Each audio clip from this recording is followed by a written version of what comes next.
반갑습니다. 한국사 해설의 품격 넘은 사학도 해품사입니다. 지난 38회 전반부 해설에 이어 후반부에서도 마저 다루겠습니다. 먼저 26번 가 군사조직에 대한 설명으로 옳은 거 얘기했는데 이 문제 시작부터 사료가 좀 그렇게 맥락이 쉽지는 않거든요. 그래가지고 여러분들이 어느 포인트를 보셔야 될지 제가 설명드릴게요. 자, 첫번째, 적의 난리를 겪는 2년 동안 군사 한 명을 훈련시키거나 무기 하나를 수리한 게 없다. 그러니까 이 문제 제시된 군사 조직이 뭐냐면 1594년에 만들어졌거든요. 그러니까 전쟁이 시작된 뒤에, 그러니까 전쟁이 시작된 시점과 이 전쟁이 이제 1년 지나간 이 시점 동안 군사에 대한 그런 개편이 없었다는 걸 일단 지적했고, 자, 두 번째, 명예 군대만 바라보면서 적이 제발로 물러가기만을 기다렸으니 불가하지 않겠냐 맥락이 나왔는데, 이 전쟁 당시에 명나라, 그러니까 중국이 군사를 지원해줬다는 맥락을 이해해야 돼요. 그러니까 그 1592년과 93년 동안 군대 개편도 없었고 중국에게 너무 의존을 많이 했어가지고 이걸 설치해가지고 인원을 뽑아가지고 활도 익히고 조총을 쏘기도 하고 무예로 훈련시킨다는 말이 있는데, 이걸 좀 다른 말로 표현해드리면 이 문제 제시된 군대는 포수, 그러니까 포수는 말 그대로 뭐 총이라던가 뭐 대포 저 총으로 표현하는 게 맞을 것 같은데 대포는 좀 이상하고, 포수라는 건 총을 쏘는 사람, 그리고 사수라는 활을 쏘는 사람, 이게 사자가 쏠사사거든요. 쏘는 거. 그래가지고 활과 관련된 거. 그리고 살수는 그 살수 대첩의 그 뭐야, 살수가 아니라 여기서는 찌른다 해가지고 뭔가 창이라던가 칼 같은 거, 그래가지고 여기랑 활이 사수랑 연결되고 조총이 포수, 그리고 뭐 무회 같은 거 살수랑 연결되겠죠. 그래서 포수, 사수, 살수로 구성된 훈련도감을 설치할 것을 건의했다는 맥락을 이해하는 게 중요했어요. 좀 시작부터 좀 어려울 수 있는데 이런 식으로 사료를 뜯는구나 라는 걸 보여드리기 위해서 좀 설명을 길게 했습니다. 아무튼 1번 수원 화성에 외형을 두었다. 이거는 장용영. 자, 두번째, 국경지대인 양계에 설치되었다. 뭐 국경지대인 양계에 설치된 건 뭐 주진군이겠죠. 이거 고려시대와 관련된 키워드라 안 맞고. 자, 3번 후궁과의 항쟁 과정에서 창설되었다. 후궁과의 항쟁은 지금 문제 제시된 거는 지금 임진왜랑 관련된 거니까 일본이랑 관련된 게 나와야 되는데 지금 후궁과 관련된 키워드가 나올 리가 없겠죠. 그렇기 때문에 내용 자체가 모순이고요. 자, 4번 급료를 받는 상비군이 주축을 이뤘다. 맞아요. 문제 제시된 시기에는 급료를 받는 식으로 군사들을 관리했습니다. 정답은 4번이고요. 자, 5번 응양군과 용호군으로 구성된 친위부대라는데 이건 말 그대로 2군이거든요. 그러니까 2군이니까 고려시대의 중앙군입니다. 그렇기 때문에 정답은 4번입니다. 자, 이어서 27번 밑줄근 이 조약에 대한 설명으로 옳은 거 얘기했는데, 이 문제 같은 경우에는 포인트가 그거예요. 자, 첫 번째, 일단 이 조약을 체결한 뒤에 그럼 공사의 부임에 대한 답례차 파견됐다. 그러니까 이 문제에 제시된 그 사절단을 파견 목적인데, 그러니까 공사라는 건 지금 공사관 관련된 그런 관리? 사신? 그런 거 생각하면 돼요. 그러니까 이 국가의 그 사신이 파견된 그 답례로서 우리도 한번 파견해주자, 그런 얘기인데, 이거 중요해요. 민영이. 그러니까 이 문제 제시된 사절단과 관련된 인물이 4명 있거든요. 그게 민영이, 서광범, 홍영식, 그리고 좀 안 보여가지고 이거 민영이, 서광범, 홍영식, 그리고 유계준이 있습니다. 해풍선 이거 다 외워야 되나요? 솔직히 말하면 이 민영이과 유계준이 제일 잘 나오긴 하는데 혹시 모르니까 그냥 다 외워두세요. 근데 솔직히 민영이과 아마 유계준도 외우면 엔간해서 모르진 않을 것 같은데 일단 이런 인물도 있다. 그거만 알아두시고, 아무튼 간에 저 다른 키워드, 자, 고종 언급됐고 여기 민영이 언급됐고 뭐 나머지 필요 없고, 대통령이 이걸 바뀌었다고는 말하는데 재밌는 게 뭔지 알아요? 이 시기에는 대통령이란 단어를 쓸만한 국가가 생각보다 많이 없어요. 그러니까 다른 국가가도 뭐 왕이라든지 아니면 그 여왕이라든지 아니면 좀 다른 황제라든지 그런 단어 쓰지, 대통령이란 단어를 쓸 정도로 당시에 이런 식으로 뭔가 공화 정치를 지향했던 국가가 생각보다 없거든요. 왜냐면 당시 이 국가의 대통령이 아서 대통령이거든요. 아서. 이름 자체가 진짜 아서예요. 그래서 이걸 알았으면 쉬웠고 몰랐으면은 잘 헷갈렸을 텐데, 이런 단어 하나에도 되게 신중함을 가해야 돼요. 여러분들이 푸실 때. 그래가지고 당시 이 인물들이 파견된 그 사줬다는 보빙사예요. 힌트가 조금 간접적으로 나왔었는데 사실 솔직히 말하면 민영이 보고 바로 풀 줄 알아야 돼요. 왜냐면 다른 사절단 같은 경우에는 예를 들어서 수신사의 경우에는 김기수라던가 김홍집이 언급되고,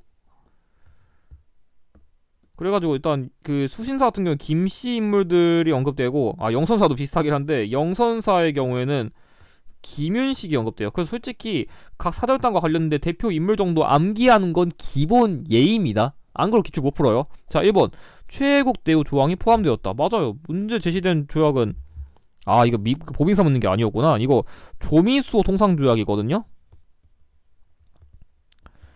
그러니까 보빙사가 파견된 배경에는 이 조미수호 통상조약이 있었는데, 그 조미수호 통상조약의 핵심 조약은 최애국 대우 최애국 대우 조항 포함이랑 그 관세 규정이랑 그 거중 조정이 있습니다. 그래가지고 정답 1번이고요. 2번 천주교 선교를 인정하는 근거가 되었다. 이거는 조불수호 통상조약이에요. 그러니까 이 시기에 그 천주교 포교를 인정했다 언급되는 거는 프랑스랑 맺은 조약밖에 없습니다. 자, 3번. 그러니까 다른 국가도 있을 수 있는데 한능검에 실질적으로 나오는 건 거의 다 그 프랑스와 관련된 거예요. 이 천주교 언급되는 건. 자, 3번. 양곡의 수출을 허용하고 관세를 설정하지 않았다. 그래서 관세를 설정하지 않았다는 건 말 그대로 무관세예요. 그러니까 무관세로 쌀을 오지게 수탈할 수 있는 그런 계기를 마련해 준 거는 조일 무역 규칙이에요. 그렇기 때문에 틀렸고요. 자, 4번. 스티븐스가 외교 고문으로 부임하는 계기가 되었다. 스티븐스를 파견하게 된 계기를 준 거는 1차 한일 협약이기 때문에 틀렸고요. 자, 5번. 부산, 원산, 인천에 계양장이 설치되는 결과를 가져왔다. 이거는 강화도 조약이라 안 맞습니다. 그래서 정답은 1번입니다. 뭐 강화도 조약 알아볼 수 있겠죠? 자, 이어서 28번. 가 사건에 대한 설명으로 옳은 거 얘기했는데,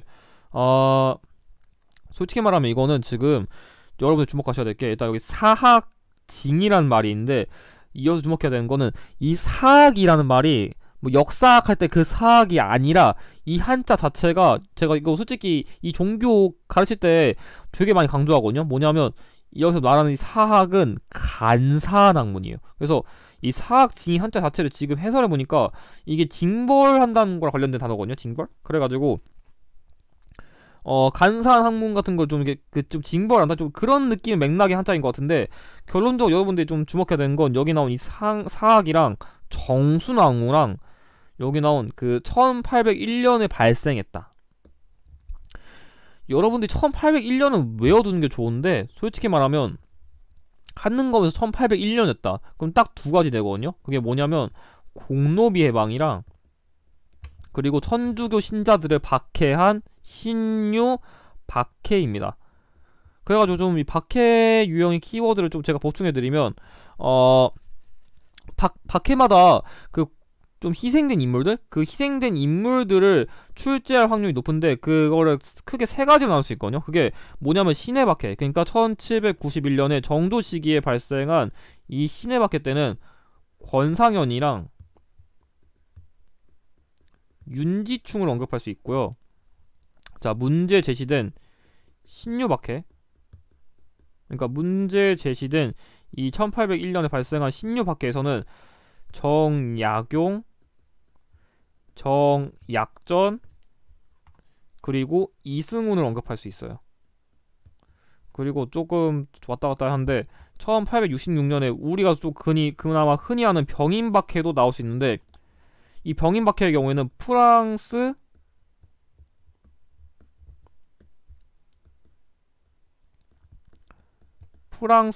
선교사랑 추가적으로 국내 천주교 신자인 남종삼을 언급할 수 있습니다. 이거 그냥 외워두세요. 이거는 다른 이유에서 앞으로 더 나올 거기 때문에 그 박해랑 관련된 키워드로서 여러분들이 꼭 외우셔야 됩니다. 아무튼 간에 지금 문제의 포인트는 이 신유 박해를 분석하는 거니까 1번 정열이 모반 사건이 계기가 되었다. 이거는 순조 시기에 발생한 건데 이거는 선조 시기에 발생한 거니까 얘기가 안 맞죠. 2번 최재호가 혹세 무민을 죄로 처형당했다. 최재호는 동학의 창시자예요. 동학의. 근데 이 천주교랑 관련된 이 사건이 지금 나올 리가 없겠죠? 틀렸고, 3번 홍경래 등의 봉기로 정주성이 점령됐다는데 이거는 1811년에 발생한 사건이라 이 사건보다 이후에 발생해서 완전 말이 안 되고. 자, 4번 이승훈, 정약용 등이 연루되어 처벌되었다. 제가 아까 말했죠. 신유밖에는 정약용, 정약전, 이승훈이 처형당했다. 처형당한 건 아니고 처벌받았다. 정답 4번이고요. 5번 사건의 수습을 위해 박규수가 안핵사로 파견되었다. 박규수가 안핵사로 파견된 거는 임술, 농민, 봉기입니다. 그렇기 때문에 정답은 4번입니다. 이거 귀찮다고 버리시면 안 돼요. 나중에 또 나옵니다. 자, 이어서 29번 밑줄은 이 운동에 대한 탐구 활동을 가장 적절한 거 얘기했는데, 이게 사료가 되게 어려워 보이는데 생각보다 핵심 키워드가 되게 많아요. 일단 뭐 이건 뭐 동비토록, 이건 솔직히 모를 테고, 여기 무장포국에 나타난 보국안민, 그러니까 보국안민이란 거는 말 그대로 국가를 지키고 백성 등을 평안하게 해준다는 거고, 추가적으로 그것도 알아두세요. 제폭구민. 그러니까 외세를 몰아내고 그 백성, 그 뭐야, 우리나라 사람들 구한다, 그런 맥락의 제폭구민도 이 운동의 당시 때 구호고, 초토사 홍계훈이 올린 장계통의 뭐 본 조정 입장이라는 게 있는데, 이건 솔직히 그냥 모를만한 키워드 그냥 설명드리면, 그러니까 이 문제 제시된 사건을 진압하기 위해 파견된 그런 무신이라 생각하면 돼요. 근데 이건 솔직히 몰라도 돼요. 이건 너무 어려운 키워드고, 여기 청과 일본의 군대 조선 상륙과 청해전쟁의 전개 과정, 이게 나오는데, 지금 청해전쟁이 나온 이유가 왜냐면 이 문제 제시된 사건을 진압하기 위해서 원래 청나라한테 먼저 그 군사 좀 보내달라고 요청을 했었는데, 그러니까 청나라에게 첫 번째로 헬프를 요청하니까 당시에 텐진 조약에 근거해서 일본에게 나 저기 그 조선에 이 사건 진압해주러 갔다 올게 하니까 일본도 같이 파견됐거든요. 근데 당시에 군사가, 여기 청나라 일본 군사가 들어올 때 이미 문제 제시된 운동이 끝나가지고 그럼 청나라 나는 원래도 돌아갈게 했는데 일본이 안 돌아갔어요. 그래서 일본 왜 니네 안 돌아가, 빨리 돌아가 해가지고 서로 신경전 붙다가 둘이 맞짱을 떴거든요. 그렇기 때문에 그 계기를 제시한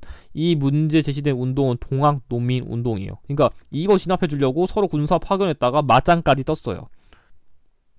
자, 1번 외교장과 조서의 약탈 과정을 살펴본다. 이거는 병인양요. 그래가지고 틀렸고요. 2번 영국이 거문도를 불법 점령한 배경을 분석한다. 지금 이거는 1894년쯤에 발생한 건데 이건 85년에 발생한 거라 관계도 없고, 지금 영국이 들어올 만한 게 아니에요. 이건 우리나라 내부에서 반란한 농민들의 반란이거든요. 틀렸고, 3번 아관파천 이후에 열강의 이권 침탈 사례를 조사한다. 물론 시기적으로 아관파천이 1896년쯤이긴 하지만 시기적으로 이거는 1896년쯤으로 봐야 되고, 이건 94년이라 시기가 좀 뒤라서 안 맞고. 4번 황토현 전투와 황룡촌 전투의 전개 과정을 알아본다. 맞아요. 이 동학농민운동 당시에 농민군이 정부군에게 승리한 대표적인 전투예요. 정답 4번이고요. 5번 헤이그 만국평화회의에 파견된 특사의 활동을 파악한다. 이거는 을사늑약의 부당성을 알리기 위해 가지고 1907년에 파견된 거기 때문에 시기적으로 훨씬 뒤입니다. 정답 4번입니다. 자, 이어서 30번 다음 상황 이후에 전개될 사실로 옳은 거 얘기했는데, 제가 4문제 해설했는데 시간을 너무 많이 뺐네요. 좀 빨리 하겠습니다. 자, 대원군에게 군국 사무를 처리하는 명령이 내려져가지고 대원군이 권례 거쳐하면서 통리기 무함원과 여기 무이영, 장어영, 그러니까 이영을 폐지하고 오영의 군대를 복구한다는 말이 있었고, 남병에게 물러나라 해가지고 남병들이 사방을 흩어졌다. 그러니까 뭔 소리냐면, 이 문제 제시된 사건 당시에는 남병, 그러니까 다른 말로 하면은 구식 군인들의 반란이 있었거든요. 그렇기 때문에 당시에 대원군이 다시 임시로 재집권을 해가지고 이 구식군인들이 하도 머리에 뿔이 나 있으니까 얘네들을 진정시켜주기 위해 가지고 당시에 그 좀 군대를 개편하고 뭐 개화정치 실시한다면서 얘네들 입장에서 불만을 가질 만한 이런 통리기 무함문도 없애주고, 이형 군대 개편도 없애고 빨리 그냥 옛날에 돌려줘. 얘네 지금 화났잖아. 그러니까 얘네들 말 들어주려고 좀 옛날 방식으로 군대를 환유했다고 생각하면 돼요. 그러니까 흥선대원군이 임시로 재집권해가지고 성난 구식 군인들을 좀 달래준 이 사건은 이모군란이에요. 사실 남병이라던가 구식군인 언급되면은 이모군란이라는 걸 좀 주목하면 좋아요. 그리고 흥선대원군이 왜 임시 재집권했나, 그것도 이해하는 게 중요했고요. 자, 1번 전국 각지에 척화비가 건립되었다. 자, 이모군란은 1882년인데 이건 1871년입니다. 게다가 이때는 흥선대원군이 집권한 시기고 이때는 재집권한 시기예요. 그렇기 때문에 시기를 명확하게 구별해야 돼요. 자, 2번 김기수가 수신사로 일본에 파견되었다. 수신사로 파견된 시기는 거의 1876년대예요. 그렇기 때문에 역시 이전이랑 안 맞고. 3번 왕조의 통치 규범을 재정비한 대정통편이 편찬되었다. 에이, 이거 정조되잖아요. 너무 앞이에요. 틀렸고. 자, 4번 조선생략 유포에 반발하여 이만순 등이 영남 만인소를 올렸다. 아, 이거 시기가 진짜 가깝긴 한데 81년이거든요. 근데 중요한 건 다음 상황 이후에 전개된 거니까 이모군란 그 당시에 이거 한번 좀 진압해 주려고 했을 때 이후를 생각해야 돼요. 문제 키워드가 전혀 연결이 안 되거든요. 5번 일본 공사관 경비병의 주둔을 인정한 제물포 조약이 체결되었다. 맞아요. 이 문제 제시된 이모군란 당시에 구식군인들이 일본 공사관을 공격했거든요. 그래서 당시에 유가족이 발생해가지고 야, 니네 때문에 우리 그 공사관 관리들 피해 받았는데 나 군대 들어와야 될 것 같아 해가지고 제물포 조약을 통해가지고 이거를 규정한 거예요. 그걸 이해하는 게 이 문제의 포인트였습니다. 정답 5번입니다. 자, 이어 31번 가마 지역에 있었던 사실로 옳은 걸 얘기했는데 이건 그냥 지역사니까 딱히 설명도 안 드리고 바로 시작할게요. 자, 첫 번째 지주 문제철의 횡포에 맞선 소작쟁이가 발생했다는데 이거는 뭐냐면 전남 신안에서 발생한 암태도 소작쟁이에요. 시작부터 키워드가 쉽지 않은데 지금 문제 제시된 건 평양이니까 안 맞죠? 자, 2번 상권 수호를 위해 황국중앙총상회가 조직되었다. 황국중앙총상회는 시전상인의 그런 권익을 지키기 위해 가지고 1898년쯤에 설립한 일종의 조직이에요. 그렇기 때문에 서울 지역에서 조직된 시전상인의 그런 단체? 그런 거여서 키워드가 자연스러워요. 게다가 심지어 지금 시전상인이니까 서울 종로에서 활동했다는 걸 제가 아까 설명드렸으니까 이거를 뭐 어렵게 고민 안 했을 것 같은데 만약에 이 한국중앙총상회 자체를 잘 몰랐다면은 헷갈릴 수는 있었을 것 같습니다. 정답 2번이고요. 자, 3번 김광재 등의 발의로 국채보상운동이 일어났다. 국채보상운동이 일어난 거는 여기에 나온 대구 지역이기 때문에 틀렸고요. 자, 4번 토산풍 애용을 위한 조선물산 장려회가 발족되었다. 조선물산 장려회가 발족된 거는 가해 지역이기 때문에 틀렸고요. 자, 5번 백정에 대한 차별철폐를 위해 조선형평사가 창립되었다. 약간 까다롭게 냈었는데 여기서 건 마을 지역이 아니라 라인은 진주 지역입니다. 그래서 정답은 2번입니다. 그래가지고 이런 유형은 대체로 선지를 이렇게 마구마구 섞거든요. 그러니까 막 가해 지역 있는 거 마에 넣고 라이 지역 있는 거 나에 넣고 이런 식으로 섞어가지고 그 함정을 안 걸려 드시는 게 중요해요. 근데 사실 이거는 공부를 많이 했어야만 안 걸려 들긴 합니다. 자, 이어 32번 다음 글이 작성된 이후의 사실로 옳지 않은 거 얘기했는데 여기 보은 덕안부에 얘기했는데 이건 몰라도 되고 원산사에 글방을 설치했다. 그리고 덕원부사 정현석의 장계. 그리고 여기 계항지란 말이 있는데 해안 요충지의 계항지거든요. 그러니까 이 계항지는 우리가 생각하는 그 강화도 조약의 계항지를 생각해야 돼요. 그 강화도 조약에서 열었던 계항지는 부산, 그리고 원산, 그리고 인천이 있는데 지금 나온 게 원산사니까 당연히 원산이겠죠. 그리고 이 덕원부사 정현석이 그 문제 제시된 이 원산 지역에다가 교육기관의 설립을 건의했는데 그게 바로 원산과 관련된 학사, 그러니까 말 그대로 원산 학사입니다. 이게 만들어진 거는 1883년이거든요. 그냥 저 같은 경우에 그냥 이름 쉽게 외우라고 이 원산 학사에서 산 따가지고 그러니까 산 그러니까 원산 학사 산 이런 식으로 외우라고 해요. 그냥 사산 이런 식으로. 그러니까 삼산. 아무튼 간에 1883년 이전에 발생한 걸 지금 골라야 되는 게 문제 포인트니까 쉽지 않겠다 이거. 1번 국한문 호용체에 황성신문이 발간되었다. 이거는 1898년에 만든 우리나라 신문이에요. 그 장지연의 시리아 방송대국을 게재한 게 유명하죠. 자, 2번 교원 양성을 위해 한성사범학교가 설립되었다. 한성사범학교가 설립된 거는 1895년에 그 2차 가보 개혁 시기랑 연결돼요. 2차 가보. 그렇기 때문에 이상 없고요. 자, 3번 헐버트 길모 등이 유경공원 교사로 초빙되었다. 이 유경공원은 1886년부터 1894년에 만든 교육기관인데 지금 83년 얘기했으니까 시기적으로 이상 없죠? 자, 4번. 근대 기술을 배우기 위해 청해 영선사 일행이 파견됐다는데 이 영선사는 81년부터 82년에 파견됐으니까 이전은 이게 정답입니다. 교육의 기본 방향을 제시한 교육 입국 조서가 반포되었다. 똑같이 이것도 2번이랑 더불어서 1895년에 반포됐어요. 그래서 정답은 4번입니다. 아니, 해풍사님 이건 연도를 정확하게 알아야 되나요? 네, 이거는 솔직히 연도를 외우지 않았으면 이 문제는 못 풀어요.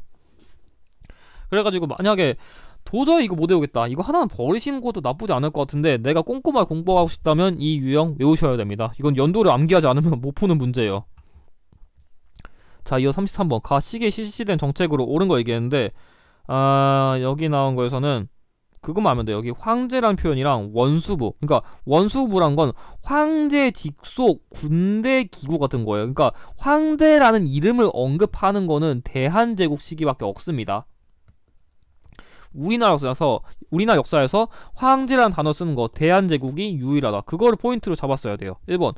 양전사업을 실시하고 지게를 발급하였다. 맞아요. 이 시기에는 토지조사 사업을 실시했어요. 그러니까 일제감독의 시기에서 말한 그 토지조사 사업이 아니라 진짜 토지를 조사한 사업을 한 거예요. 정답 1번이고요. 2번. 방문국을 설치하고 한성수군보를 발행하였다. 한성수군보는 83년부터 84년까지인데 이건 1897년부터 1910년까지라 시기가 연결이 안됩니다. 3번. 공사노비법을 혁파하고 과거제를 폐지하였다. 과거제를 폐지하고 이 짓거리를 한 거는 1차 가보개혁이라서 안 맞고요. 자, 4번. 지방행정구역을 8도에서 23부로 개편하였다. 이거 좀 어려울 수 있는데 이건 2차 가보개혁이에요. 이 8도에서 23부 개편 외에도 파라문을 7부로 개편한 거 역시 2차 가보개혁입니다. 자, 5번. 개혁의 방향 제시한 홍범 시사조를 반포하였다. 똑같이 2차 가보개혁이라 안 맞습니다. 정답 1번입니다. 자, 이어 34번. 다음 인물에 대한 설명으로 옳은 거 얘기했는데 일단 한글을 사랑했다는 거 보니까 한글 수호 운동을 주도한 인물의 확률이 높아요. 사실 이 사진을 외웠다면 이거 갖다 풀 수도 있는데 못 외웠다고 가정했을 때는 일단 한인샘이라는 힌트가 있거든요. 그러니까 이 인물은 백천이라는 호도 사용했는데 순우리말, 그러니까 순우리말로 만든 호를 사용했다는 게 좀 힌트긴 해요. 근데 솔직히 이건 잘 모를 것 같고. 자, 두 번째. 1924년에 사망하셨어요. 일단 일제감정기 시기 초반, 그러니까 10년대에 사망하신 안타까운 인물이라서 여러분들 주목하실 필요가 있어요.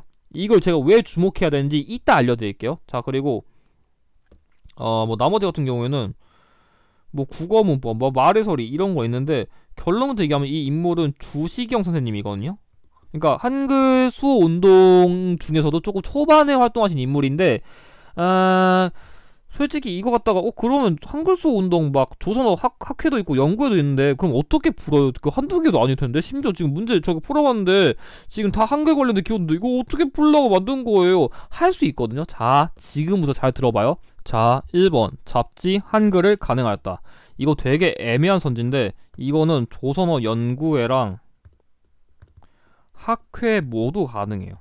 그러니까 이 조선어 연구회에서 먼저 이걸 가능한 다음에 나중에 이걸 조선어 학회가 계승했거든요. 그렇기 때문에 둘 다 가능해가지고. 근데 한능검에서 보통 답 내면 이거 다 답 냅니다. 그러니까 연구회 학회 둘 다 되는데 조선어 학회로 외워두는 게 더 나을 것 같긴 해요. 2번. 한글 맞춤법 통일안을 제정했다. 똑같이 이것도 조선어 학회예요. 자, 세 번째. 각야날을 제정하고 기념식을 거행하였다. 이거는 조선어 연구회. 그러니까 1번은 연구회 학회 둘 다 되고 이거는 학회, 이거는 연구회. 좀 복잡할 거예요. 자, 4번. 국문연구소에서 한글 연구를 체계화하였다. 일단 이거 패스하고. 5번. 조선어 학회 사건으로 구속되어 옥고를 치렀다. 이것도 학회인데 정리 좀 해드릴게요. 다시. 그러니까 조선어 연구회랑 관련된 키워드는 지금 1번이랑 3번이 해당되고요. 조선어 학회랑 관련된 키워드는 이 1번, 2번, 그리고 5번이 해당돼요. 그러니까 지금 잘 보면은 1번은 어떻게 겹친다 빼더라도 3번, 2번, 5번은 지금 이렇게 나눠졌어요. 근데 문제 제시된 정답은 4번이거든요. 이게 왜 4번이 될 수밖에 없냐면 제가 아까 이거 주목하라 했잖아요. 그 이유가 자, 이 국문연구소의 경우에는 1907년부터 1921년까지. 자, 두 번째. 조선어 연구회의 경우에는 1921년부터 31년, 그리고 조선어 학회의 경우에는 31년부터 42년까지 활동했거든요. 그렇기 때문에 최소한 이런 식으로 21년, 31년, 31년, 42년 이렇게까지 정확하게 몰랐더라도 대충 이 조선원 연구회 이후부터는 1920년대 이후부터 활동했다. 대략적으로 이것만 외웠더라도 지금 이 인물 1914년에 사망했다고 고려했을 때 이 조선어 연구회랑 학회에서는 활동했을 리가 없습니다. 그렇기 때문에 나머지가 다 잘려버려요. 그래가지고 제가 인물 유형 풀 때는 이런 생모를 되게 주목하라거든요. 이게 진짜 꼼꼼하게 문제를 풀고 싶으면 이런 부분까지 여러분들이 좀 주목하실 필요가 있을 것 같습니다. 그래가지고 정답은 4번입니다. 자, 35문제. 밑줄은 이 단체 활동으로 옳은 걸 냈는데, 일단 이 문제의 경우에는 이 안창호 그리고 양기탁 등과 함께 조직한 비밀결사라는 힌트가 있고, 대성학교 및 오산학교를 세워 인재를 양성했다. 그것만 기억하시면 돼요. 그래가지고 이 대성학교는 문제 제시된 안창호 선생님이 만들었고, 이 오산학교는 이승훈 선생님이 만들었다는 걸 알면은 이 문제는 신민회란 걸 알 수 있어요. 신민회는 워낙 낼 수 있는 키워드가 오지게 많아가지고 여러분들이 그냥 필수적으로 기억해두실 필요가 있을 것 같아요. 신민회 낼 수 있는 키워드가 워낙 많아요. 1번 이륙양행에 교통국을 설치하였다. 이륙양행에 교통국을 설치한 거는 대한민국 임시정부라서 틀렸어요. 참고로 이 이륙양행은 그 영국인인 그 조지 그 루이스 쇼라는 인물이 만든 일종의 그런 무역 회사입니다. 자, 2번 태교도서관과 자기 회사를 운영했다. 맞아요. 문제 제시된 그 단체가 뭔가 그 출판물 같은 걸 보급하고 자기들 돈 벌기 위해서 만든 일종의 회사 같은 거라고 생각하면 됩니다. 정답 2번이고요. 3번 일본의 황무지 개강권 요구를 저지하였다. 이거는 보안회랑 관련된 키워드죠. 보안회. 틀렸고요. 자, 4번 중추원 개편을 통해 의회 설립을 추진하였다. 중추원을 개편한 걸 주장한 거는 독립협회입니다. 틀렸고, 5번 만민공동회 열어 만권신장을 추구하였다. 똑같이 독립협회라 틀렸습니다. 정답 2번입니다. 자, 이어서 36번 가 지역에 있었던 민족운동에 대한 설명으로 옳은 거 얘기했는데, 이 유형도 많은 수험생들이 어려워하거든요. 근데 몇 가지 키워드만 알면 생각보다 어렵지 않을 수도 있어요. 일단 여기 나온 이은숙이라는 인물이 나왔는데, 이 인물은 이회영이 아니에요. 그러니까 일단 이 지역에서 활동한 인물 대표적으로 3명이 있거든요. 그게 누구냐면 이 지역과 관련된 인물은 이회영, 이동영, 이상용 선생님입니다. 그래서 이 세 인물은 여러분들이 꼭 외워두실 필요가 있고, 자, 두 번째 이회영이가 상가 있고 뭐 삼원보에 신흥강수소를 설립했다. 이 지역은 낼 수 있는 키워드가 진짜 뻔해요. 그래가지고 그 하나랑 이거가 그 여기 선제 제시된 거 하나랑 이 신흥강수소만 외우면 풀 수 있거든요. 그래서 이 신흥강수소를 보고서 만주 삼원보에 위치한 이 서간도 지역을 유치할 필요가 있어요. 그래서 사실 신흥강수소, 그러니까 신흥 무관학교 보고 서간도 유치하는 게 제일 중요했습니다. 1번 한인자치기구인 경학사를 설립하였다. 맞아요. 문제 제시된 그 지역에는 이 신흥강수소랑 경학사가 출제율이 높습니다. 정답 1번이고요. 자, 두 번째 대두선 군민군단을 조직하여 군사훈련을 했다는데, 이거는 미주지역이에요.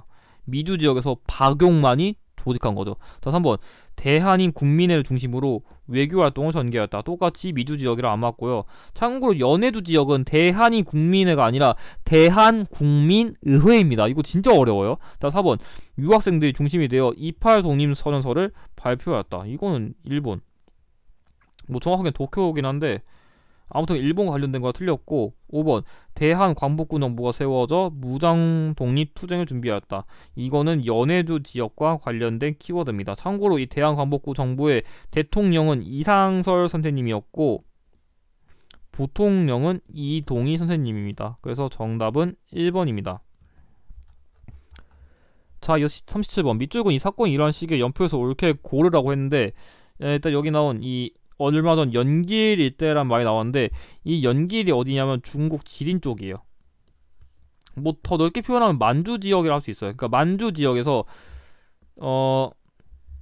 조선이 학살 사건 소식을 들었다는 얘기가 있었고, 이 사건을 취재하던 장덕준이라는 신문 기자가 희생됐다는데, 이건 몰라도 되고, 그러니까 이 만주 지역에서 조선이 학살 사건이 발생했다는 거 일단 첫 번째 이해하고, 청산리 전투 패배로 일본군의 만행이 그게 다 했다는데, 말 그대로 지네들이 발려가지고 빡쳐가지고 복수를 했다는 거예요. 그래가지고 이 정말 안타까운 사건이지만 이 당시 청산리 전투를 승리하면서 일본군들이 그 독립군들의 그런 활동 지역을 줄여버리고 당시 그런 복수국을 찍기 위해서 시행했던 이 사건은 뭐냐면 간도 참변이에요. 우리나라 역사에 되게 안타까운 사건이에요. 이게 왜 발생했냐면 처음에 봉오동 전투를 준비했어요. 그러니까 이때 봉오동 전투 홍범도 장군님이 이끈 뭐 대한 독립군이 일본군에 이기니까 얘네한테 복수를 또 하기 위해 가지고 훈춘 사건이란 걸 조직하거든요. 그러니까 당시 뭐 훈춘 지역에 좀 일부 사람들을 매수해가지고 여기서 뭐 방화도 저지르고 온갖 깽판을 치니까 그 당시에 이 독립군들이 도망가가지고 그때 김좌진의 그 북로 군정서군과 연합해가지고 청산리 대첩에서 일본군의 큰 승리를 이기니까 또 일본군이 정말 찌질하게 복수하려고 해서 간도 참변을 일으키는 거예요. 그래가지고 나중에 뭐 서희를 총재로 한 뭐 대한 독립군단이 나중에 자유시로 이동했는데 여기서 자유시에서 러시아가 아니라 당시엔 소련에 의해 가지고 무장 해체당하는 자유시 참변을 겪었고 뭐 그 이후에 만주 지역에서 그 3부가 결성되거든요. 그 3부 결성이 참의부, 정의부, 시민부이고 나중에 이 3부에서 또 다시 활동하려고 하니까 그거에 대한 탄압을 위해 가지고 미스야 협정을 체결해서 만주 지역의 독립운동을 다시 탄압했고 그래가지고 좀 더 결성하기 위해서 3부를 결성해가지고 북만주에서는 혁신의회, 남만주에서는 국민부를 결성했어요. 그래서 북만주 여기 혁신의회 쪽에서는 한국 독립군이 나왔고 여기 남쪽에서는 조선혁명군이 나왔다. 이 흐름을 외워두시는 게 좋긴 할 거예요. 제가 좀 설명을 중간에 길게 했는데 아무튼 간에 이 간도 참변으로 돌아와서 이거는 1920년 10월부터 발생했거든요. 그렇기 때문에 시기적은 여기에요. 근데 이게 한능검에서 이 흐름을 앞으로 쭉쭉 낼 거다 보니까 이 흐름이 그러니까 봉오도 전투부터 여기 3부 결성까지 3부 결성이 이렇게 하면 안 되고 3부 결성이 아닌 3부 통합은 여러분들이 꼭 기억하셔야 될 필수 포인트입니다. 정답 2번입니다. 자, 이어서 38번 가 종교의 활동으로 옳은 거 얘기했는데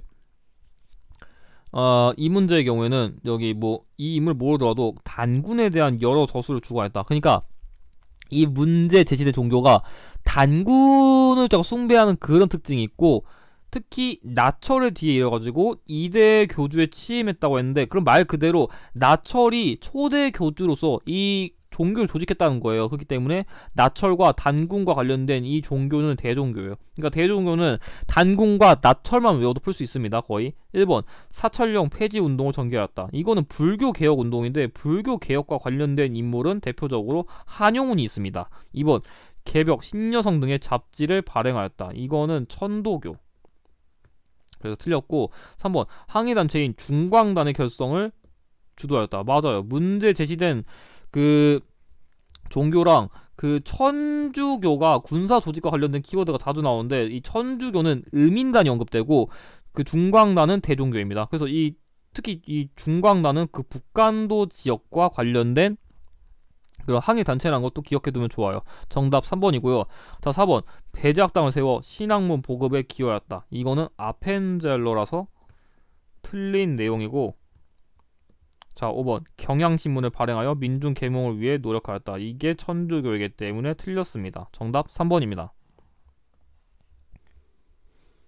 자, 이어 39번 다음 취지서를 발표한 민족운동에 대한 설명으로 옳은 거 얘기했는데 이거 내용이 어떤 거냐면 민중의 보편적 지식은 보통 교육으로도 가능하지만 심오한 지식과 학문은 고등교육이 아니면 불가해가지고 그런 유능한 인물을 양성하려면 최고 학부의 존재가 가장 필요하다. 그러니까 말 그대로 쉽게 얘기하면은 고등교육기관을 만들자는 얘기예요. 그러니까 오직에 좋은 학교를 세우자. 그러니까 우리만의 그런 고등교육기관, 대학을 설립하자는 이 문제 제시된 내용은 밀립대학 설립운동이에요. 이게 최근 기출에서는 출제율이 낮아지긴 했는데 그래도 혹시 모르니까 외워두실 필요가 있어요. 아무튼 간에 이거에 대한 설명을 찾으라 했으니까 1번 근우회를 중심으로 진행되었다. 아니 지금 우리는 학교를 세우자는 거지 여성의 그런 신분 해방? 그거를 노리는 게 아니기 때문에 문제 포인트랑 전혀 관계가 없고요. 2번 중국의 오사운동에 영향을 주었다. 오사운동에 영향을 준 거는 3.1운동입니다. 틀렸고요. 자, 3번. 이상제 등이 주도하여 모금활동을 전개하였다. 맞죠? 문제 제시된 운동과 관련된 대표적인 인물은 이상제 선생님입니다. 정답 3번이고요. 자, 4번. 어린이날을 제정하고 잡지, 어린이 등을 발간하였다. 이거는 정확하게 말씀드리면 천도교 소년회입니다. 그렇기 때문에 안 맞고요. 5번. 배우자, 가르치자, 다 함께 분화로드 등의 구호를 내세웠다. 이건 말 그대로 분화로드 운동입니다. 그래서 정답은 3번입니다. 사료가 조금 어려워 보이고 3점을 제시하긴 했는데 생각보다 정답은 쉬웠습니다. 자, 40번. 다음 검색창에 들어가 민족운동에 대한 설명으로 옳은 거 얘기했는데 이거 문제 되게 쉽네요. 지금 보니까 1929년에 한일 학생 간의 충돌을 계기로 광주에서 일어나 전국으로 확산됐다. 사실 여기까지만 알면 되고 이 11월 3일은 문제 제시된 그 민족운동을 기념하는 날이에요. 그래서 11월 3일도 외워두시면 좋거든요. 아무튼 간에 한일 간의 학생들 맞짱을 계기로 광주에서 발생한 사건은 딱 하나밖에 없어요. 광주 학생 항일운동. 그래서 이 광주 학생 항일운동은 이 한일 학생 간의 충돌이라는 키워드를 정말 많이 줘가지고 이거 꼭 기억하셔야 됩니다. 1번. 신간에서 진상조사단을 파견하였다. 맞죠? 당시에 그 일제가 이런 거 왜곡시키니까 진상을 파견하기 위해 가지고 신간회가 지원을 해줬어요. 정답 1번이고요. 이거 광주학생여관 항일운동 키워드로 정말 잘 나와요. 2번. 순종이 인산일에 학생들의 주도로 전개되었다. 순종이 인산일과 관련된 건 60만세 운동이에요. 참고로 고종의 인산일에 전개된 건 3.1운동이고요. 자, 3번. 대한민국 임시정부가 수립되는 계기가 되었다. 이게 3.1운동. 이 3.1운동 계기로 조직적인 독립운동의 필요성을 모색한 결과죠. 자, 4번. 대한매신보의 후원으로 적극적으로 확산되었다. 이거랑 관련된 거는 국채보상운동입니다. 그래서 안 맞고요. 5번. 일제가 이른바 문화통치를 실시하는 배경이 되었다. 이것도 똑같이 3.1운동이라 안 맞습니다. 정답 1번입니다. 자, 이어서 41번. 카하나 인물의 활동으로 옳은 거 얘기했는데 일단 여기 나온 거에서는 이게 되게 유명한 사료거든요. 옛사람이 말하기에 나라는 멸망할 수 있으나 그 역사는 없어질 수 없다 해가지고 이는 나라가 형체면 역사는 정신이기 때문이라고 했는데 이거 쉽게 한마디로 요약하면은 문제 제시된 이 가의 인물은 국혼을 강조했어요. 국혼. 그러니까 나라가 없어져도 우리가 이 정신머리, 그러니까 이 인물을 표현해서 국혼만 유지하고 있으면 우리는 언젠가 독립할 수 있다. 그게 이 문제 제시된 인물의 핵심이거든요. 그래서 이 내용은 이 문제 제시된 인물이 저술한 한국 통사의 핵심 내용입니다. 이거는 진짜 꼭 아셔야 돼요. 그래가지고 이 문제 제시된 가의 인물은 박은식 선생님이에요.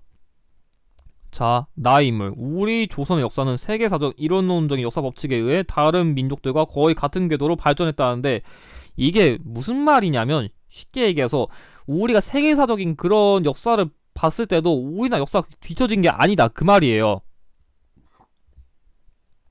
이걸 주장한 이유가 일제의 정체성론을 반박하기 위해서 만든 거거든요. 그러니까 이게 무슨 말이냐면 우리나라의 역사는 그러니까 뭐 중세 봉건제 수준? 대충 그때쯤에 머물렀다는 일제 그런 정체성론을 반박하기 위해서 주장한 건데 이게 뭔 얘기냐면 이 문제 제시된 인물은 일종의 그런 유물사관을 따랐어요. 이 유물사관이라는 게 뭐라면 그러니까 이게 이 선생님의 기준에 의거한다면 이거에 했을 때 흔히 그런 세계사적 역사의 법칙이라는 거는 그게 고대 노예제 그리고 뭐 중세 봉건제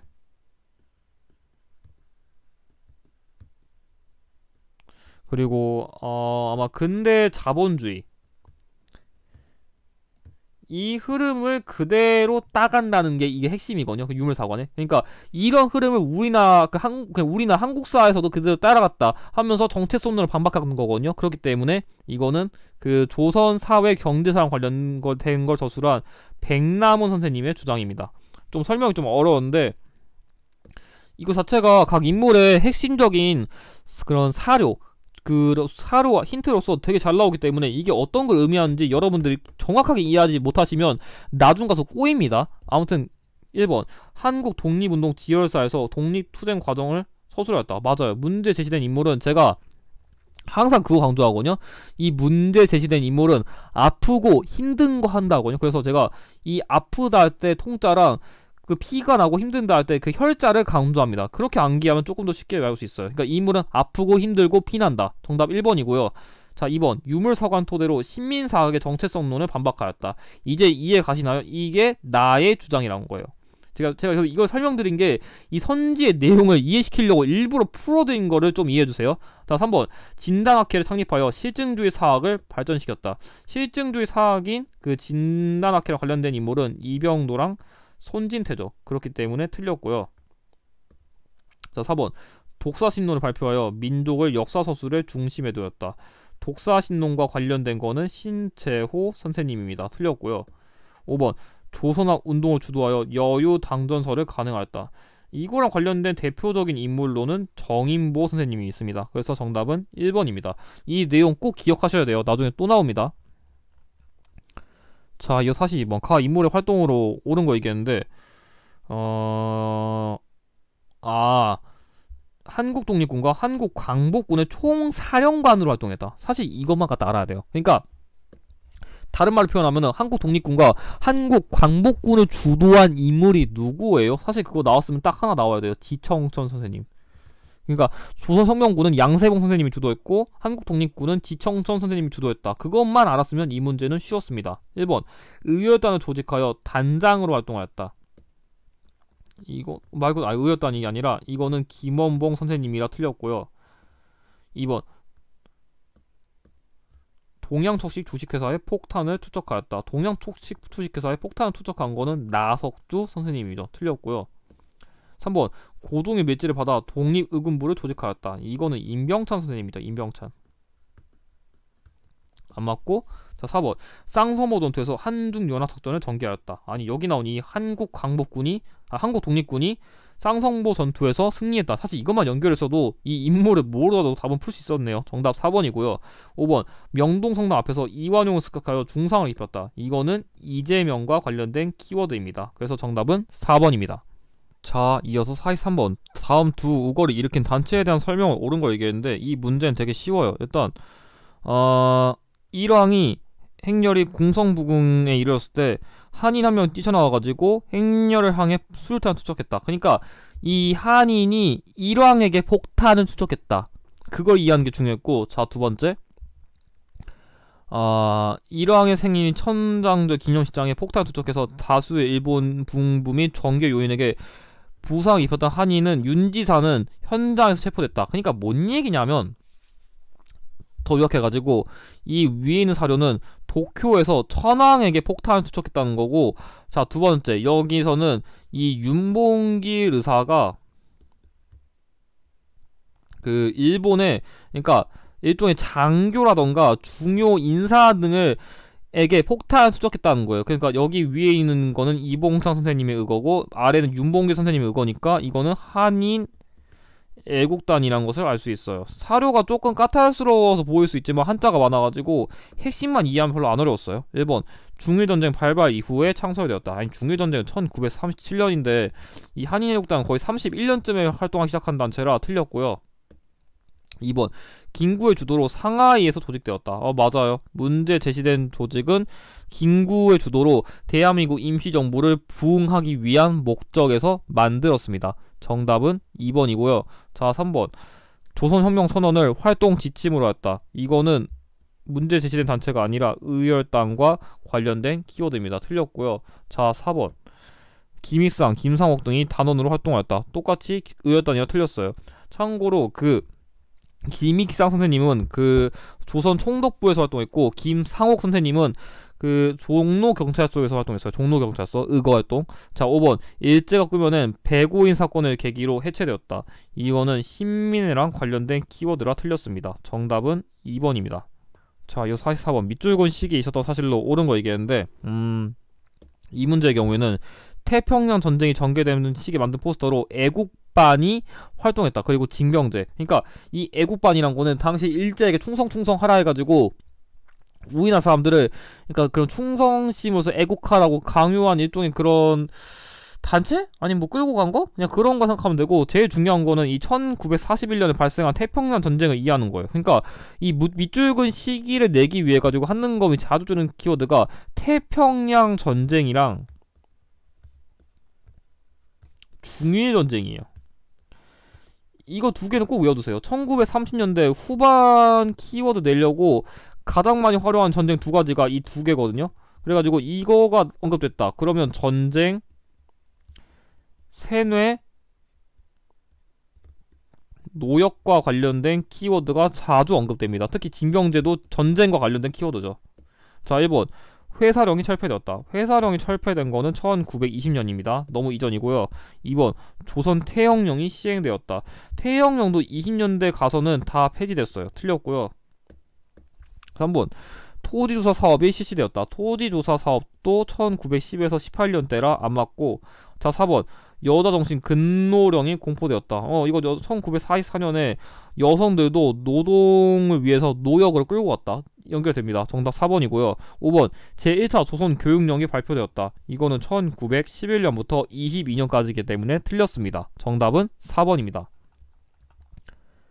자, 이어 45번. 다음 가상 인터뷰의 주인공에 대한 설명으로 옳은 거 얘기했는데, 일단 선생께서는 광복에 대비하여 조선 건국 동맹을 결성했다. 그러니까 거의 광복되기 직전 1944년쯤에 우리 조선을 이제 어떻게 건국할까 하는 그런 일종의 그런 준비성의 단체를 만들었고, 광복 직후에는 조선건국준비위원회의 위원장을 만들었다. 이게 진짜 광복 직후에는 이제 우리만의 나라를 만들어 볼까 하는 일종의 단체를 운영한 이 인물은 몽양 여운형 선생님입니다. 이 조선건국동맹이랑 조선건국준비위원회 위원장은 너무 많이 나온 키워드거든요. 이거 여운형 선생님 키워드로. 그래가지고 꼭 외우셔야 돼요. 1번. 좌우합작위원회의 주축이 되었다. 맞아요. 당시에 이 정읍 발언이 발생하면서 남한만의 남한만 정부 수립이 논의되니까 당시 이 여운형 선생님이랑 김규식 선생님을 중심으로 좌우합작위원회 만들어가지고 빨리 미소공동위원회도 열고 온갖 요구사항을 관철했죠. 정답 1번이고요. 2번. 김규식과 함께 남북협상에 참여했다. 이거는 이 인물이 아니라 김구 선생님입니다. 참고 여운형 선생님은 이때는 이미 사망하셨어요. 안타깝지만. 3번. 재미한인을 중심으로 흥사단을 설립하였다. 흥사단을 설립한 거는 안창호 선생님입니다. 틀렸고요.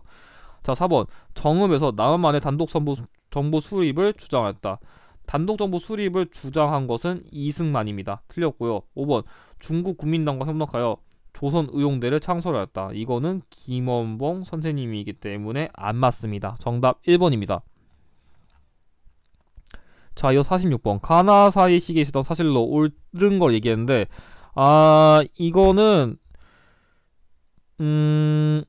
이거를 넓게 이해하지 못하면 이 문제 되게 어려웠을 것 같아요. 이게 다른 정보도 뭐 60년대, 70년대 나눌 수 있는데 이 문제도 좀 비슷한 그런 키워드거든요. 그렇기 때문에 시기를 정확하게 이해를 못했으면 이 문제는 헷갈릴 수 있었어요. 좀 설명드리면, 자, 반민족행위 특별조사위원회가 본격적으로 친일 청산에 나서니까 이 반민족행위 특별조사위원회란 건 말 그대로 진짜 여기 친일파 청산이라 써있네요. 그러니까 친일파를 청산하는 활동을 한 건데, 지금 사료에 나와있는 맥락이 뭐냐면 잘 보면은 여기 공산당과 싸우는 애국지사를 잡아간 반민특위 공산당은 이라면서 시위를 벌여가지고 특별당화를 발표해서 공산당과 내통했다는 구실로 반민특위 소속 국회의원들을 구속했다고 했거든요. 그러니까 뭐냐면 이게 말 그대로 다른 말로 하면은 국회 풀악치 사건이에요. 그러니까 이게 뭔 얘기냐면 이 반민특위의 활동을 내려버리기 위해 가지고 이 반민특위가 거의 당시 표현을 이런 표현 안 되겠다. 그런 표현까지 못 쓰겠고, 공산당과 모의하는 진짜 국가의 그 반동분자 이런 급으로서 몰아가가지고 당시 이 관련된 인물들을 다 깨부신 거예요. 그래서 이건 1948년쯤이거든요.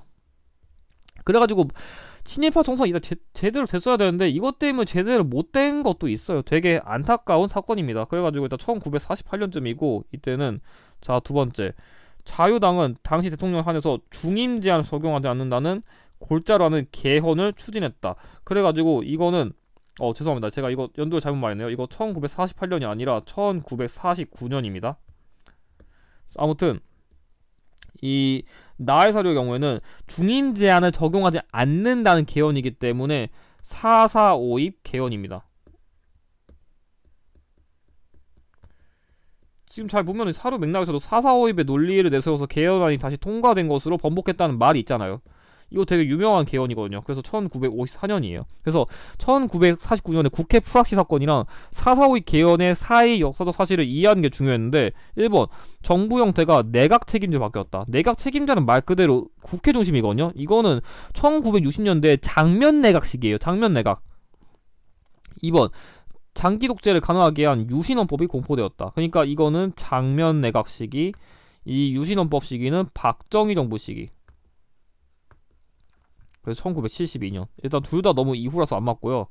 3번 평화통일론을 주장한 진보당의 조봉암이 구속되었다. 말 그대로 이거는 진보당 사건과 관련된 건데 당시 조봉암이 그 이승만의 투표를 위협할 정도로 그 3대 대통령 선거에서 부각을 드러내니까 이승만이 이 인물을 견제하기 위해 가지고 이 인물이 약간 좀 북한과 내통한다는 그런 공산주의 인물로서 몰아가가지고 구속시킨 거예요. 그래서 58년 사건이랑 조금 더 뒤고 임시수도 부산에서 대통령 직선제 개헌안이 통과되었다. 말 그대로 이거는 1952년에 그 개헌된 발췌 개헌을 말하는 것입니다. 그러니까 4.4.5입 개헌 이전에 발췌 개헌을 실시한 것이니까 정답은 4번이고,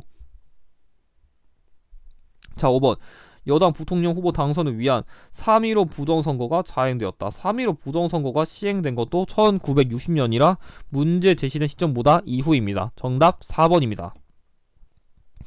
자 이어서 47번 밑줄근 총선거에 대한 설명으로 옳지 않은 걸 얘기했는데 이 문제의 경우에는 지금 잘 보면은 유엔 한국 임시위원단이 지켜보는 가운데 실시된 총선거예요. 그러니까 이 시기에는 우리나라만 정부가 없어가지고 뭔가 선거를 소위 선관위? 그러니까 선관위의 역할을 이 유엔 한국 임시위원단이 해줬다고 생각하면 돼요. 정부가 없었으니까. 그래서 우리나라에서 실제 시행된 최초의 보통선거인 50 총선거를 말하는 거예요. 이거는 광복부터 정부 수립까지 역사를 아셔야 이게 조금 더 쉽게 보입니다. 아무튼 1번 비례대표제가 적용되었다. 이거 제대로 아시는 분도 별로 없을 것 같은데 6대 총선, 그러니까 6대 국회의원 선거 때인 1963년 때 처음 도입됐어요. 그렇기 때문에 이때가 아니라 박정희 정부 시기에 6대 총선 때 이게 적용됐기 때문에 틀렸어요. 참고로 이 50총선거 때는 제일 많이 뽑힌 게 특정 당이 아니라 무소속이 제일 많이 뽑혔어요. 그러니까 지금은 내가 좋아하는 정당이 있으면 비례투표를 해가지고 이 표를 줄 수 있는데 이때는 딱히 어느 정당이 그게 좋다 그런 게 없어가지고 무소속 표가 제일 많았다는 것을 기억할 필요가 있어요. 정답 1번이고요. 2번 우리나라 최초의 보통선거이다. 맞죠? 이 선거가 가지는 의의 맞고 3번 38도선 이남 지역에서만 실시되었다. 뭔 얘기냐면 이 유엔 한국 임시위원단은 원래는 통일 정부를 수립하려 했어요. 근데 당시에 북한이 말을 오지게 안 들으면서 빽거려가지고 남한만이라도 어떻게든 빨리 정부를 수립하라는 방향성으로 갔기 때문에 38도선 이남 지역에서만 실시됐습니다. 맞고 4번 제형국회를 구성하기 위한 선거이다. 맞아요. 이 총선거 자체가 총선인데 최초의 선거니까 최초의 국회를 설립하기 위한 목적에서 만든 선거이고 시행한 선거이고 5번 제주도 일부 지역에서 선거가 무효 처리되었다. 왜냐하면 남한만의 단독 선거를 반대하기 위해서 제주도에서 남로당을 중심으로 4.3 사건을 일으켜가지고 두 개의 선거구가 무효가 돼버렸어요. 그것 때문에 당시에 토벌대가 제주 지역에 있는 민간인들까지 같이 학살하는 안타까운 사건이 발생하긴 했는데 그래가지고 이것도 결론적으로 얘기하면 맞는 얘기입니다. 그래서 정답은 1번입니다. 정답이 썩 쉽지는 않은 어려운 문제였어요. 자 이어서 48번 다음 뉴스에 보도된 사건 이후에 옳은 걸 얘기했는데 이 문제에서는 여기 동대문 평화시장 재단사인 전태일이 분신한 사건. 그러니까 말 그대로 전태일이 근로기준법, 그러니까 노동환경을 개선해달라는 것을 주장하면서 1970년 박정희 정부 시기 때 분신 자살을 했다는 걸 얘기하는 거예요. 실제로 이걸 계기로 당시에 좀 노동환경이 개선됐다는 얘기가 있는데 그때 이후의 사실을 고르면 되니까 자 찾아보면은 기억 최저임금법이 제정되었다.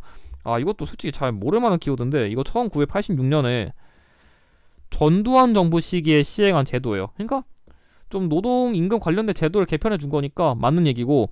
니은 한미 원조 협정이 체결되었다. 아, 이거 좀 어려운 키워드인데, 이거 결론부터 얘기하면 1948년에 이승만 정부 시기 키워드예요. 만약에 내가 만점을 받고 싶다면 이거 지금부터 외워두세요. 만점 받고 싶다면. 이게 좀 몇 가지 키워드가 있는데, 한미 원조 협정은 1948년, 한미 상호 방위 원조 협정은 1950년, 그리고 한미 상호 방위 조약은 1953년입니다. 내가 만점 받고 싶겠다. 한미 원조협정 1948, 한미 상호 방위 원조협정 1950년, 그리고 한미 상호 방위 조약은 1953년이다. 아, 솔직히 이렇게까지 낸 문제가 역대 기출에서 거의 없긴 한데, 진짜 굳이 이것까지 외우고 싶다 하면은 외우세요. 근데 거의 나오진 않을 겁니다. 아무튼 간에 이거는 48년이라 이전이라 틀렸고, 디귿 연간 수출액 100억 달러가 달성하였다. 맞아요. 이 문제 제시된 정부 시기인 박정희 정부 시기에 1977년에 이거 달성했거든요. 그래서 정답은 2번이고요. 자, 리을 제1차 경제개발 5개년 계획이 추진되었다. 이거는 1960년대 초반이기 때문에 이전이라 안 맞습니다. 아니, 해풍산 이 키워드가 너무 어려운데 이런 것까지 기출 풀어야 1급 받을 수 있나요? 그러니까 솔직히 이런 문제 한두 개 틀린다 해가지고 시험 안 망해요. 솔직히 이거는 여러분들 만점 방지하려고 낸 그 고난도 문제거든요. 그래서 솔직히 이거 모를 거예요, 거의. 특히 기억에 있는 이 최저임금법. 근데 최소 이건 모른더라도 여러분들한테 주목할 게 있다면, 박정희 정부는 60년대랑 70년대 나눠서 낼 수 있어가지고 이런 식으로 70년대 키워드, 60년대 키워드는 구별할 줄 알아야 문제를 풀 수 있어요. 이런 식으로 시기형 문제로 많이 주거든요. 왜냐? 박정희 정부가 그 지금까지 대통령 임기 중에서 가장 길었으니까요. 그런 점을 여러분들이 주목할 필요가 있습니다. 자, 이어 49번. 가나 인물이 대통령을 재임했던 시기에 있었던 사실로 옳은 거 얘기했는데, 이 문제도 좀 어렵거든요. 저 같은 경우에 일단 가나 인물 같은 경우 이 신민당을 주목할 것 같아요. 왜냐면 이 신민당과 연결하는 게 어떤 게 있냐면, 그 YH 무역 여공농성 사건인데, 이 당시에 여자 노동자들이 이 신민당을 도망가가지고 이 인물이 제명된 역사가 있어요. 그걸 알았으면 이거 갖다 풀 수 있어요. 근데 만약 몰랐다면 헷갈렸을 거고. 자, 두 번째, 뭐 제7대 대통령 선거 신민당 후보, 이거 솔직히 모를 것 같고. 그나 다음 짚어드릴게. 여기 민주화 추진 협의회 공동의장이라는 게 있는데, 이게 뭐냐면 1984년에 그 전두환 정부의 그런, 어떻게 보면 당시 이 정부도 솔직히 그 정상적인 방법으로 그 정권을 이해한 게 아니니까, 진짜 말 그대로 이제 민주화를 위한 목적에서 이 두 인물이 연합해서 만든 일종의 그런 단체 같은 거예요.